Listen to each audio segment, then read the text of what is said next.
ಪಟ್ಟಣದಲ್ಲಿ ಡ್ರಗ್ಸ್ ವಿರುದ್ಧ ಜಾಗೃತಿ ಜಾಥಾ ಮತ್ತು ಹೆಲ್ಮೆಟ್ ಜಾಗೃತಿ ಜಾಥಾ ಜರುಗಿದೆ.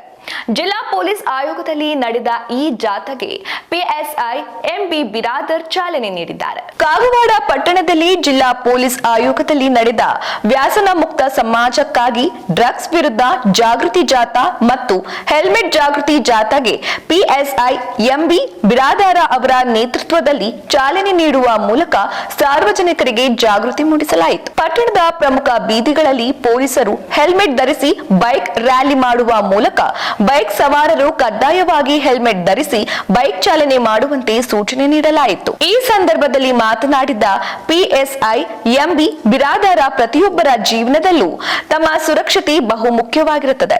ಹೆಲ್ಮೆಟ್ ಧರಿಸದೆ ಬೈಕ್ ಚಾಲನೆ ಮಾಡುವುದು ಕಾನೂನಾತ್ಮಕವಾಗಿ ಅಪರಾಧವಾಗಿದೆ. ಅದರಲ್ಲೂ ಇವತ್ತಿನ ಯುವ ಪೀಳಿಗೆಯ ಬೈಕ್ ರೇಸ್ ನಲ್ಲಿ ಹೆಲ್ಮೆಟ್ ಧರಿಸದೆ ತಮ್ಮ ಜೀವಕ್ಕೆ ಅವಘಡ ತಂದುಕೊಳ್ತಿದ್ದಾರೆ. ಪ್ರತಿಯೊಬ್ಬರ ಜೀವನ ಅಮೂಲ್ಯವಾದದ್ದು.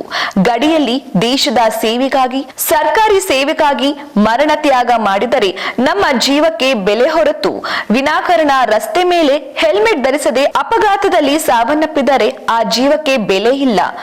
ಎಲ್ಲರೂ ಕಡ್ಡಾಯವಾಗಿ ಹೆಲ್ಮೆಟ್ ಧರಿಸಿ ವಾಹನ ಚಾಲನೆ ಮಾಡುವಂತೆ ಜನರಲ್ಲಿ ಜಾಗೃತಿ ಮೂಡಿಸಿದರು. ಅಪರಾಧ ವಿಭಾಗ ಪಿಎಸ್ಐ ಸುರೇಶ್ ಮಂಟೂರ್ ಮಾತನಾಡಿ, ಅದೇ ರೀತಿ ಸಮಾಜದಲ್ಲಿ ಇತ್ತೀಚಿನ ದಿನಗಳಲ್ಲಿ ಕೆಲವಷ್ಟು ಆತಂಕ ಕೃತ್ಯಗಳು ನಡೆಯುತ್ತಿವೆ. ಅದರಲ್ಲೂ ಡ್ರಗ್ಸ್ ಯುವಕರ ಜೀವನವನ್ನೇ ಹಾಳು ಮಾಡ್ತಿದೆ. ಅಂತಹ ಸೇವನೆಗಾಗಿ ಯಾರು ಬಲಿಯಾಗಿದ್ದೀರಿ? ಪ್ರತಿಯೊಬ್ಬ ಯುವಕರು ದೇಶದ ಆಸ್ತಿ. ಪ್ರತಿಯೊಬ್ಬರ ಸದೃಢ ಆರೋಗ್ಯವೇ ಅವರ ಶ್ರೀಮಂತಿಕೆ. ಅದನ್ನ ಕಾಯ್ದುಕೊಳ್ಳುವುದು ಪ್ರತಿಯೊಬ್ಬರ ಜವಾಬ್ದಾರಿಯಾಗಿದೆ ಎಂದು ಯುವಕರಿಗೆ ಸಂದೇಶ ಸಾರಿದರು.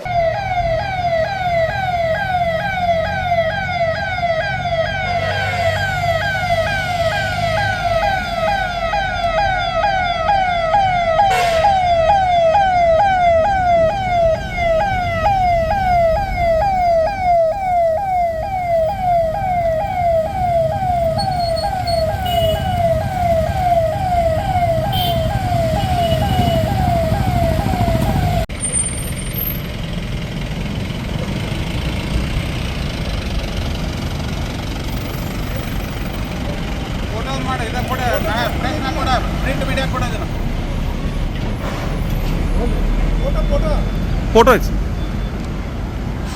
ಸೇವನೆಗಳ ದಾಸರಾಗಿ ಇಡೀ ತಮ್ಮ ಕುಟುಂಬವನ್ನೇ ಹಾಳು ಮಾಡ್ಕೊಳ್ತಾ ಇದ್ದಾರೆ. ಅದಕ್ಕಾಗಿ ಯುವ ಜನರು ಇವತ್ತು ಎಚ್ಚೆತ್ತುಕೊಳ್ಬೇಕಾಗಿದೆ. ಒಬ್ಬ ವ್ಯಕ್ತಿ ಮಾದಕ ವಸ್ತುಗಳ ವ್ಯಸನಿ ಆದರೆ ಅವರ ಇಡೀ ಕುಟುಂಬನೇ ಬಲಿಯಾಗಬೇಕಾಗ್ತದೆ. ಅದಕ್ಕಾಗಿ ಇದೊಂದು ಜಾಗೃತಿಯ ಮೂಲಕ ತಮ್ಮ ಕಾಗವಾಡದ ಪ್ರತಿಯೊಂದು ಯುವಕರಿಗೆ ಏನು ತಿಳಿಸುವುದೇನೆಂದರೆ, ಮಾದಕ ವಸ್ತುಗಳ ದಾಸರಾಗದೆ ಅದನ್ನು ತ್ಯಜಿಸಬೇಕಂದು ಕಾಗವಾಡ ಪೊಲೀಸ್ ಠಾಣೆ ವತಿಯಿಂದ ಕೇಳಿಕೊಳ್ತೇವೆ. ಎದಕ್ಕೋಸ್ಕರ ಅಂತಂದ್ರೆ ಇದನ್ನ ಇಡೀ ಕಾಗವಾಡ ತಾಲೂಕಿನ ಜನತೆಗೆ ಯಾರೂ ಸಹ ಮಾದಕದ ವ್ಯಸನೆ ಆಗಬಾರ್ದು. ಸೊ ಇಂಥ ಯಾವುದೇ ತರಹದ ಪದಾರ್ಥಗಳ ಸೇವನೆ ಮಾಡಬಾರ್ದು. ಎಲ್ಲ ಯುವಕರಿಗೆ ಮತ್ತು ಎಲ್ಲ ಜನಕ್ಕೆ ಒಂದು ಜಾಗೃತಿ ಆಗಲಿ. ಸೊ ನಮ್ಮ ಇಡೀ ಇಲ್ಲಿ ಎಲ್ಲ ಜನತೆ ಸಹ ಇದರಿಂದ ದೂರ ಇರ್ಬೇಕಂತೇಳಿ ಒಂದು ಅಭಿಯಾನ ಹಮ್ಮಿಕೊಂಡಿದ್ದೀವಿ. ಸೊ ಇದೆಲ್ಲರೂ ಸಹಕಾರ ಇರಬೇಕು. ಸೊ ಯಾರೇ ಇಂಥ ಮಾದಕ ದ್ರವ್ಯ ವ್ಯಸನ ಕಂಡು ಬಂದರೆ ನಾವು ಪೊಲೀಸ್ ಠಾಣೆ ತಿಳಿಸ್ಬೇಕು. ಸೊ ಅವ್ರ ವಿರುದ್ಧ ನಾವು ಕ್ರಮ ತಗೋತೀವಿ. ಸೊ ಈ ಥರ ಮುಂದೆ ಯಾರು ಸಹ ನಮ್ಮ ಇದರಲ್ಲಿ ಮಾದಕ ದ್ರವ್ಯಗಳ ವ್ಯಸನೆಯನ್ನು ಮುಕ್ತ ಮಾಡ್ಬೇಕಂತ ನಾನು ಎಲ್ಲರ ಹತ್ರ ವಿನಂತಿ ಮಾಡ್ಕೊತೀನಿ.